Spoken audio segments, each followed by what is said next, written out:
Et on reçoit ce soir le ministre des Finances, Abdelrahman Ben Khalfa. Bonsoir. Bonsoir madame. Bonsoir à vous, téléspectateurs. Merci notre invitation. Nous sommes ici aujourd'hui pour parler de l'emprunt obligataire. Oui. Monsieur Ben Khalfa, la première question est, après une semaine de mise en place de l'emprunt obligataire de l'État en Algérie, quel est le bilan approximatif? Je sais très bien qu'après une semaine, on ne peut pas donner un bilan ou des chiffres exacts, mais donnez-nous un petit bilan approximatif. Merci encore une fois. C'est une opération qui est normale dans un processus de croissance. Encore une fois, tous les pays ont recours à de tels emprunts pour financer la croissance. Nous avons un rythme de croissance très important. Les premiers rapports qui ont été faits pour la première semaine, ça fait 22 ans qu'on n'a pas recouru à cela. Donc il y a une acclimatation du public avec cette forme de mobilisation des ressources. Beaucoup d'informations, beaucoup de souscriptions, des souscriptions moyennes, des souscriptions grandes, des petites souscriptions. En tous les cas, un intérêt évident de la part des citoyens, mais aussi de la part des entreprises, de la part des organismes. Et donc, nous allons entamer la semaine prochaine, la deuxième semaine, avec de nouvelles initiatives dans ce domaine-là. Vous avez des chiffres à nous avancer aujourd'hui? Il ne faut pas encore tirer les chiffres parce que nous sommes en première semaine. Vous savez que ça dure un peu plus longtemps, ça dure 6 mois. Nous allons regarder la montée en cadence. Nous allons prendre 2 initiatives la semaine prochaine. Les petits souscripteurs vont avoir quelque chose de moins de 50 000. Et les grands souscripteurs vont avoir aussi quelque chose de plus que 50 000 parce que beaucoup d'entreprises, beaucoup d'organismes ont demandé à ce que des bons, à ce qu'ils aient des titres plus importants. Donc, nous, au fur et à mesure que les demandes se font, nous nous approchons de notre clientèle. Est-ce que c'est un bilan qui vous réjouit, monsieur le ministre, pour l'heure? Est-ce que vous vous attendiez à mieux une semaine après le lancement de l'emprunt obligataire?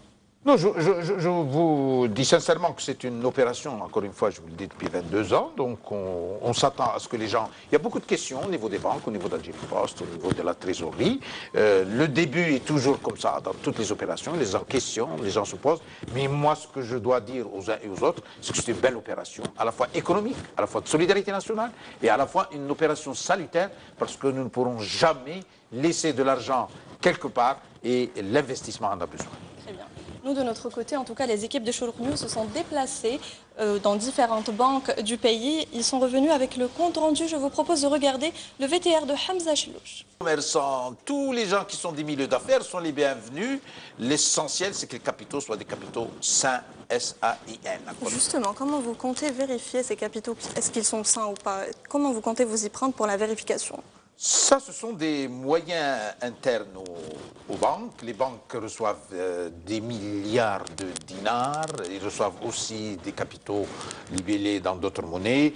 Il y a des instruments qui permettent à l'intérieur le suivi des comptes, etc., qui permettent de vérifier la qualité, les sources. Mais globalement, jusqu'à présent, tous les épargnants des banques, vous savez qu'il y a un montant d'épargne en stock dans les banques qui est investi, qui a dépassé 7 000 milliards de dinars, tous ces capitaux sont venus des épargnants, des entreprises, et tous ces capitaux sont passés par les grilles. Et nous sommes l'un des pays qui, maintenant, sur le plan international, est classé comme l'un des pays les plus... qui a des périmètres, qui a des capitaux les plus sains. Il y a un mois, les autorités internationales se sont réunies à Alger sur ce sujet-là. Donc, nous n'avons rien à craindre de ce point de vue. Nos clients, nos épargnants, nos commerçants, qu'ils soient structurés ou pas, qu'ils aient fait une affaire ou plusieurs affaires, sont les bienvenus. Encore une fois, c'est quelque chose qui permet de réinjecter des capitaux qui sont endormis quelque part ou qui ne tournent pas suffisamment dans l'activité économique. Monsieur le ministre, vous aviez déclaré que l'opération s'étalerait sur une durée de 6 mois, mais que si le seuil souhaité serait atteint, vous alliez justement arrêter l'opération et peut-être commencer d'autres opérations. Quel est justement le montant plafond escompté?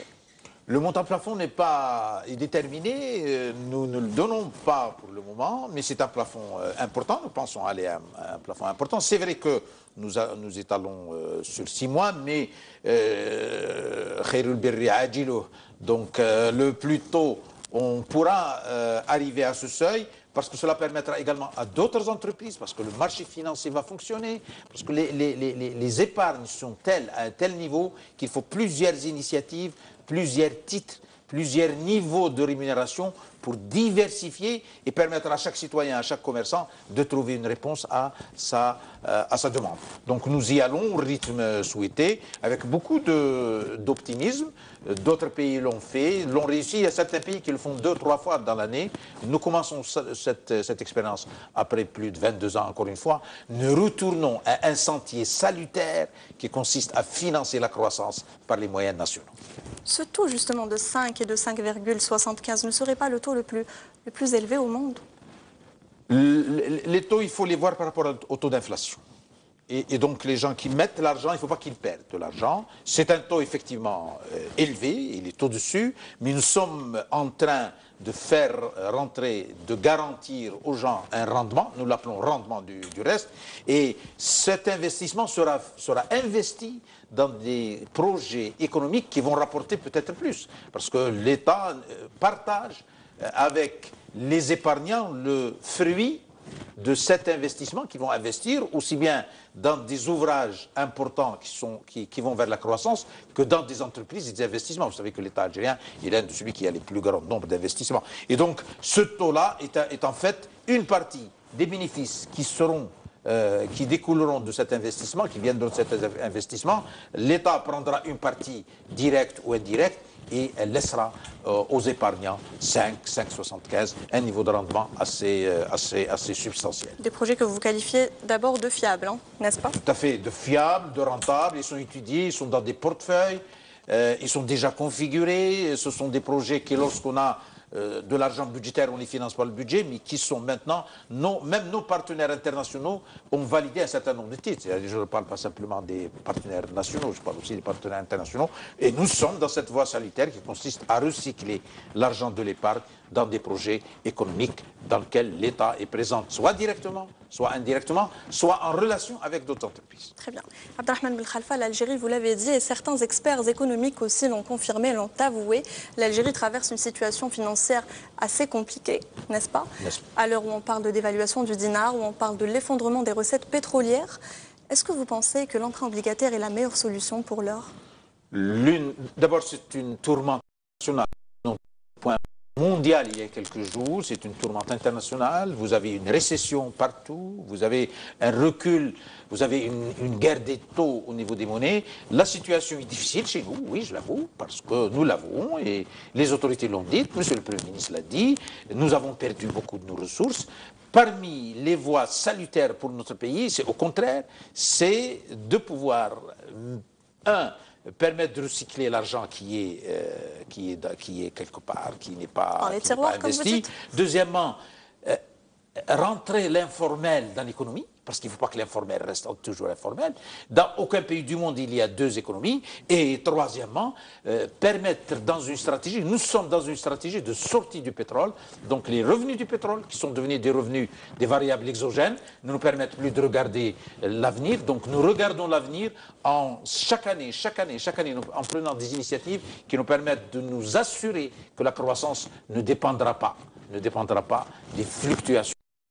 Justement, je vais rebondir sur ce que vous venez de dire. Vous dites que c'est un moyen de réduire la taille du marché informel. De quelle manière? En l'inclusion. Vous savez que nous avons pris une décision avec les 7% d'inclusion fiscale.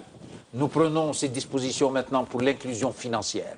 Ça s'appelle l'ihtiwa al-mali. Ça veut dire qu'il y a des Algériens qui gagnent bien leur vie, qui ont des capitaux sains, qui font une activité saine, qui n'ont rien à se reprocher, mais qui, pour des procédures, soit de registre de commerce, soit des procédures fiscaux, sont parallèles, sont, j'allais dire, en marge de l'activité économique. Ces Algériens, ces Algériennes, ils sont nombreux, ils m'écoutent aujourd'hui, ils font du commerce, ils font de l'industrie, ils font de l'artisanat, n'ont pas à rester en dehors de la croissance nationale. Et alors, on a pris une initiative en août pour faire une inclusion fiscale avec les 7%. Justement, nous prenons cette initiative, oui, nous prenons cette initiative. Nous en prendrons d'autres, nous en prendrons encore davantage avec notre diaspora. L'essentiel, c'est que l'économie algérienne doit pouvoir vivre et compter sur les épargnes de tous les citoyens et compter de façon économique. Parce que c'est un gain. Très bien. Justement, vous parlez de la mise en conformité fiscale volontaire, chose que vous avez lancée il y a quelque temps. Aujourd'hui, vous lancez l'emprunt obligataire. Est-ce que c'est deux manières complémentaires? Est-ce que ça vient Oui. complémenter la première opération?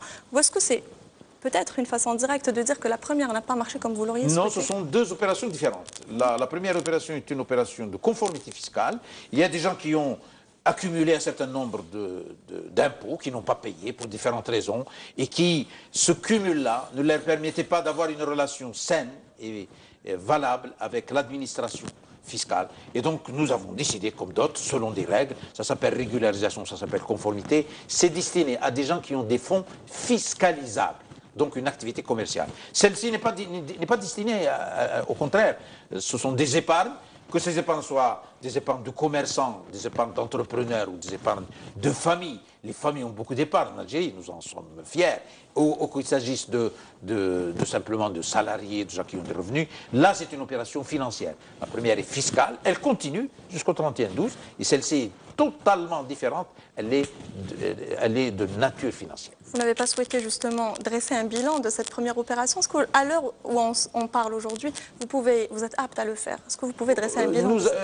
Nous avons eu deux opérations l'année dernière. Nous avons eu une opération qui ne permet plus de payer plus de 5 millions de dinars pour l'immobilier, plus d'1 million de dinars pour les véhicules. On ne paye plus cela pas à cash. On verse le cash à la banque ou alors on fait un chèque. Il y a eu cette opération et l'opération de la conformité fiscale, qui est en même temps l'opération de conformité fiscale, mais qui a permis également de drainer une épargne. Les banques, je l'ai dit, ont eu une épargne supplémentaire l'année dernière, en dépit du fait que les revenus ne se sont pas beaucoup développés, ne se sont pas beaucoup revalorisés. Ils ont eu une épargne supplémentaire de quelque chose comme 130 à 135 milliards de dinars par rapport aux années antérieures. Cette année, ils auront certainement, nous sommes sur un sentier de mobilisation d'épargne additionnelle qui sont consistantes, et ça, c'est une opération qui est encore plus consistante, parce que par rapport aux opérations que nous avons eues, celle-ci, que nous avons eues dans le passé, celle-ci est rémunérée à un rendement réel au-dessus de l'inflation. Très bien. Abdelrahman Ben Khalfa, on dit qu'un projet ne peut pas marcher si on ne le comprend pas totalement. Totalement, n'est-ce tout pas? à fait. Donc on est là aujourd'hui justement pour faire comprendre que c'est un projet dans l'intérêt de l'État et des citoyens de manière générale. Justement, nous avons interrogé les citoyens de différentes wilayas. Nos correspondants nous ont envoyé quelques images pour savoir ce que les citoyens ont pensé de l'emprunt obligataire. Voici leurs avis. L'emprunt obligataire est une bonne chose car il évite le recours à l'endettement extérieur. Le citoyen n'a pas cette culture de se demander que cela apportera un plus au pays. La mobilisation de l'épargne interne est la première étape pour faire face à la crise économique du pays. On doit les mettre à la disposition des banques, à la disposition du CNAP. Comme ça, tout le monde doit participer à la construction du pays. On a les écoles, on a les hôpitaux, on a les universités. Et pas mal de choses. En ce qui me concerne, je vais me consulter avec ma famille et je vais prendre la décision dans les prochains jours, Inch'Allah. Alors, Abdelrahman Ben Khalfa, voici les avis qui sont pour le moins pour l'emprunt obligataire. Tout à fait, et c'est rassurant, non seulement c'est rassurant, mais les gens parlent économie maintenant de façon assez bonne. Oui, globalement, les gens, je vous l'ai dit, durant cette première semaine, ils sont en train de regarder, de se faire conseiller, d'aller vers leur banque. Et donc la tendance est une tendance bonne. Le pays se mobilise autour de la croissance. C'est à la fois un geste économique, un geste patriotique, mais aussi un geste qui nous permet progressivement de ne pas aller investir dans le spéculatif, dans l'immobilier, dans l'or, et d'aller investir dans les investissements de l'État, et l'État est garant. Très bien, on va parler d'un autre volet concernant l'emprunt obligataire, la question religieuse. Il paraît que voilà, l'emprunt obligataire serait pas conseillé. Les experts, en tout cas en islam, préfèrent ne pas en parler. Et le ministre des Affaires religieuses a été interpellé pour jouer un rôle d'arbitre. Et il dit que... Enfin, là, il s'agit d'une opération bancaire, d'une opération financière. Encore une fois, moi j'ai dit deux choses. Un, le taux d'intérêt est un taux d'intérêt au-dessus de l'inflation. L'inflation étant, vous la connaissez. Et deux, je continue à dire qu'il s'agit d'un investissement économique, que l'État partage ce qu'il gagne avec les épargnants.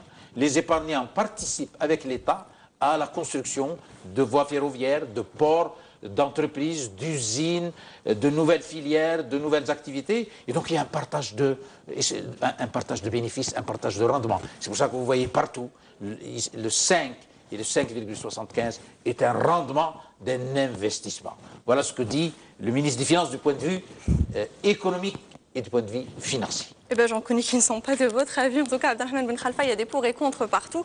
On va écouter les avis de deux citoyens que nous avons interrogés.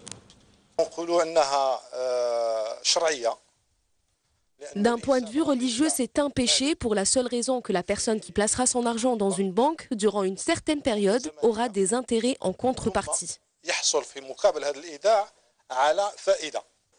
Les intérêts,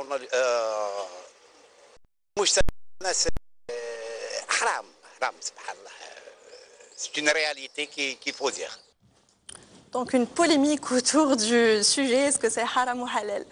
Non, il faut respecter tous les avis. Nous sommes dans un pays à expression libre, je respecte ces avis-là. Encore une fois, partout, l'emprunt obligataire a un rendement, c'est un investissement qui a une rentabilité, c'est un investissement qui, dans le milieu économique, il y a un partage de bénéfices. Les citoyens, comme dans d'autres dossiers, sont libres de penser. En tous les cas, sur le plan financier, c'est un investissement garanti, c'est un investissement économique et c'est un investissement qui produit. Ce n'est pas de l'argent qui est thésaurisé, c'est de l'investissement qui va tourner dans la machine économique et qui va produire des bénéfices que l'État partage avec ses concitoyens. Et votre collègue des affaires religieuses a réagi parce que, comme je vous l'ai dit, il a été interpellé pour trancher justement cette question. Et il a dit, voilà, je ne vais rien vous dire, on va l'écouter. Mohamed Aïssa. On n'a pas encore été sollicité pour émettre d'avis religieux sur le sujet. On est une instance républicaine. On attend d'être officiellement sollicité par le gouvernement. Le ministère des Affaires religieuses a des départements compétents pour répondre à la question. Abdelrahman Ben Khalfa. En milieu financier, il y a des autorités de régulation. Ce n'est pas le premier produit. Il y a des crédits à moyen terme, des crédits à long terme. Vous avez vu, il y a quelques jours, il y avait des actions en bourse. Il va y avoir des obligations en bourse. Ce sont les autorités de régulation. Il y a une autorité de régulation à la Banque centrale, qui s'appelle le Conseil de la monnaie et du crédit. Et il y a une autorité au niveau de la bourse, qui s'appelle la COSOP. Ce sont ces autorités-là qui donnent un avis sur un produit et sur sa conformité. Ce sont ces autorités. Nous sommes dans des marchés ouverts qui sont régulés selon la loi, et sur le plan financier, ce sont ces autorités qui se prononcent sur les produits financiers qui sont mis sur le marché. Très bien. Vous aviez dit que d'autres opérations seraient lancées après l'emprunt obligataire. Après les 6 mois donc, de l'emprunt obligataire, d'autres opérations seraient lancées. Oui, d'abord sur l'emprunt obligataire, nous sommes en train de regarder si on reste à 50 000, on prend d'autres. Parce qu'il y a des citoyens qui demandent des titres plus petits, 10 000, 20 000. Et il y a des entreprises qui demandent des titres plus élevés, 1 million de dinars, 2 millions de dinars, 3 millions de dinars, tant mieux. Donc nous allons probablement encore aménager le catalogue des titres. Et deuxièmement, oui, nous prendrons également des initiatives parce que ce sont les entreprises, beaucoup d'entreprises vont également rentrer sur le marché financier bientôt avec le concours des banques parce qu'ils se financent maintenant par les banques, ils vont se financer également par le marché financier. Nous retournons à une économie normale où il y a l'autofinancement, le financement bancaire et le financement par le marché. Une autre question qui a aussi suscité la polémique, qui a fait réagir beaucoup la scène politique. Cette fois-ci, on sort un petit peu de l'économie, on va parler un petit peu politique. Donc, vous faites partie du gouvernement. Le tweet du Premier ministre français Manuel Valls, qui a fait réagir, comme je vous l'ai dit, la scène politique de cette photo qui a été publiée du président de la République, Abdelaziz Bouteflika, plutôt affaibli. C'est un fait regrettable qui n'honore personne, encore moins un homme d'État. Voilà. C'est tout ce que vous avez à dire. C'est regrettable, regrettable, regrettable encore. Parfait. Et la dernière question, est-ce que vous aimez le sport? Oui, j'en fais même. Vous aimez le football? Moins que le jogging. Très bien.